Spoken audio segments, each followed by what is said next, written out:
Hey Internet, what's up? You know what? We're in lovely Portland, Oregon right now in the Woodstock neighborhood, and we're gonna go do a little tour. We're gonna look at some Christmas lights, some of the local flavor here. So we're in the Bi-Mart parking lot, and we got the Christmas tree lot here in the Bi-Mart parking lot, and I really feel the lights here are very tasteful. It's just a very consistent use of traditional Christmas light strands. There's a nice thickness to it, but they don't overdo it. It's real nice. So, big fan of this. Ooh, yeah, I finally ate at this place right here. This noodle place.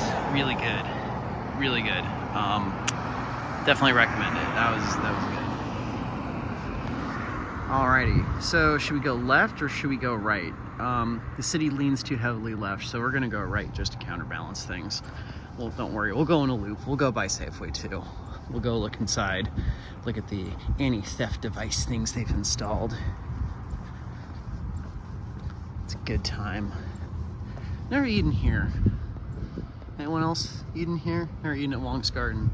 Is it good? I don't know.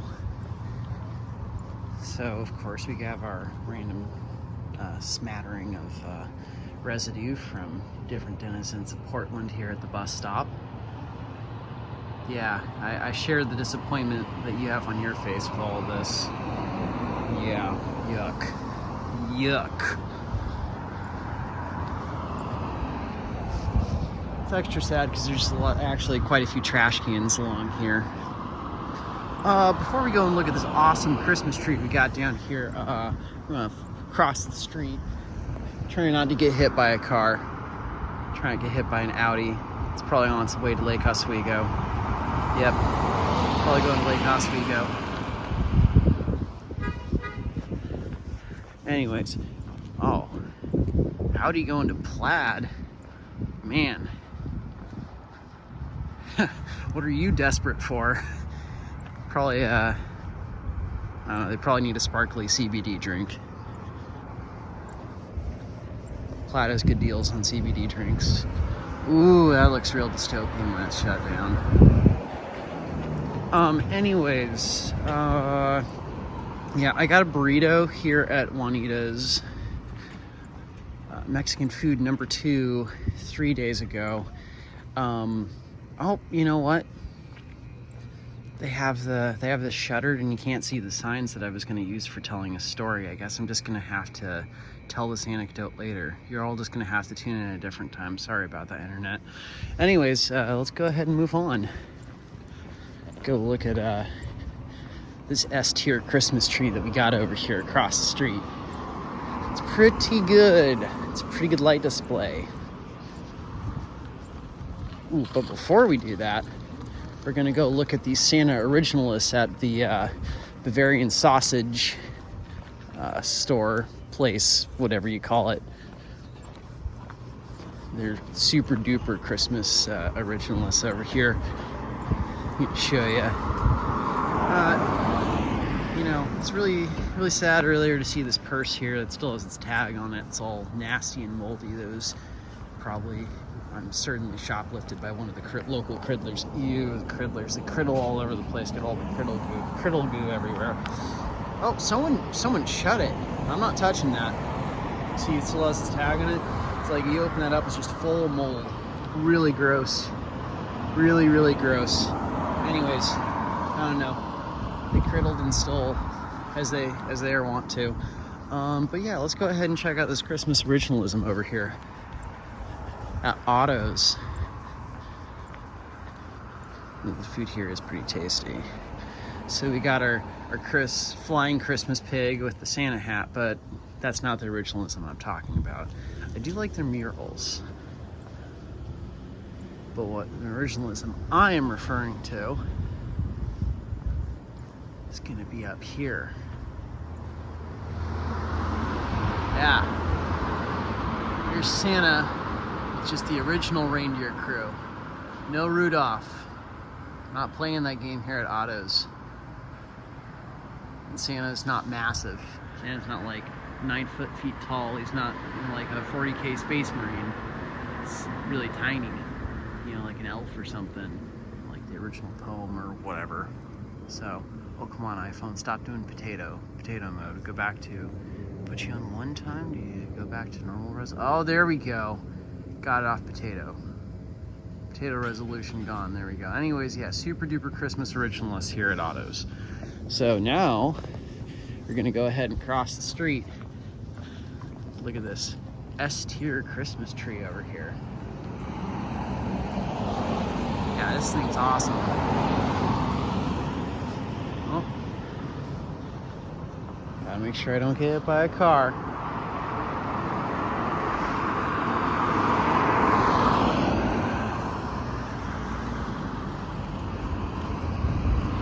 Anyways, isn't this thing massive and beautiful? I just love it. Just get all this serotonin going through my brain staring at this thing. It's just amazing. Next level. You know what I'm gonna do? I'm gonna shut up for about a minute and just let you all look at lights. All 3 people that might watch this video.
Wow, that is just something else.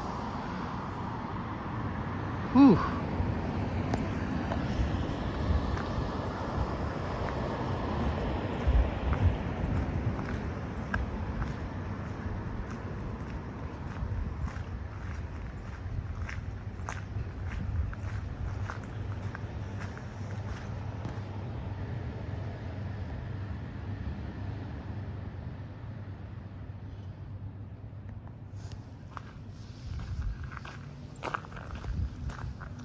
Even have the little playground greenhouse or whatever lit up with a strand of lights. That's pretty fun.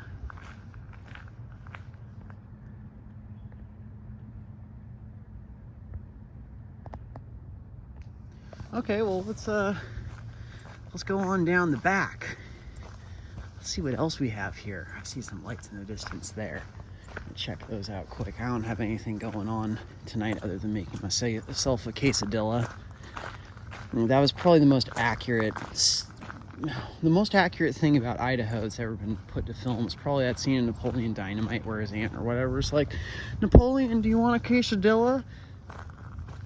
And that's, you know, that's just Idaho in a nutshell right there. You know, I think this is somebody's driveway, so I'm not gonna go down there.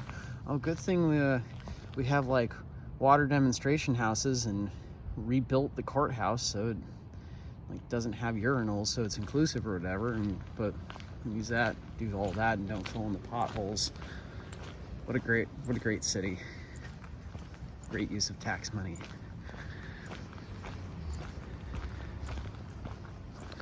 Man, the Weimar parking lot is dead. Usually there's a little more going on in there, even though Weimart's closed. Did I say it earlier in the beginning of the video? I can't remember. Yeah, Weimart looks pretty dystopian when it closes. It's got this like late 70s sort of pseudo-brutalism going on with its architecture. Those weird rocks all along the side of it. Super 70s aesthetic. Gas got expensive. The 60s were over. Everyone is having their collective hangover from it. Ooh, deal with a crazy person. Crazy guy yelling. Oh, okay, I gotta just kind of be casual. Don't want this guy yelling at us. He's just smoking a cigarette, that's fine. I don't care about you, bro. You can smoke your cigarette. I'm just making my social commentary on the brutalist architecture of Weimar here that looks very, very, very dystopian once the doors are closed. But yeah, man, you do your thing. Smoke your cigarette or your meth or your fetty powder or whatever you're gonna smoke. Hopefully it's just a cigarette. I'm gonna do my thing. Ugh. Whoa. What did they leave here now? Towel and a piece of wood? Weird. Where's that a shirt? Can't really tell. Okay. Anyways, yeah. Real brutalist architecture right here. Looks very dystopian. Alright, moving on.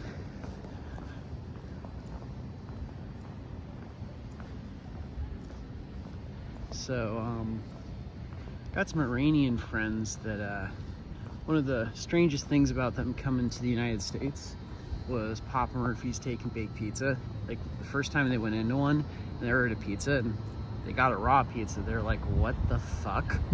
And the guy's like, oh yeah, you take it home and cook it. And they're like, what do you mean we take it home and cook it? And that, well, they formed up to the idea of Papa Murphy's now. Absolutely none of their friends and family back in Iran believe them about it. Like, no matter how many times they try and tell them about taking baked pizza, nobody in Iran believes them. They're like, what sort of store would give you a raw pizza to take home and cook yourself? That's fake. They just think they're making up crazy stories. But yeah, Persians can't comprehend Papa Murphy's. Just melts their brain.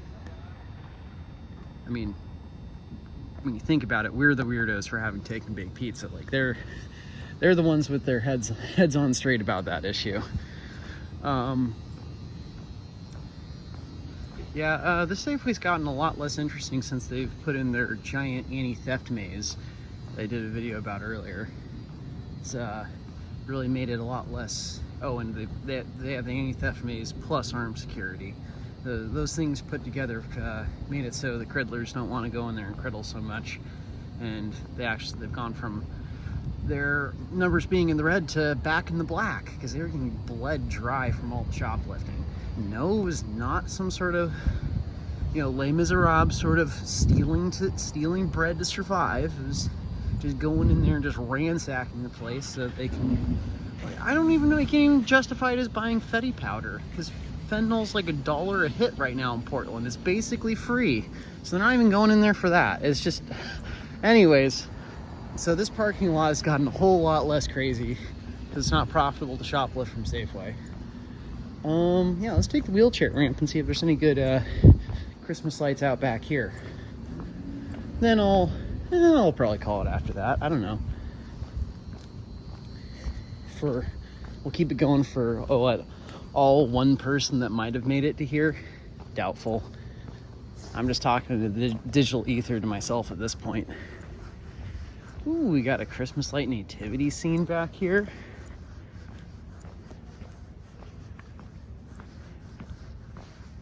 Ugh.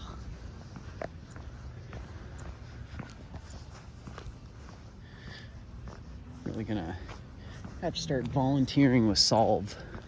Do a lot of good stuff picking up the litter here in Portland. Real big fans of Solve. Do a lot for cleaning up trash in Portland and also on public lands and like Tillamook State Forest and whatnot. Good stuff. Anyways, yeah, well, this is fun. Got a little nativity scene here.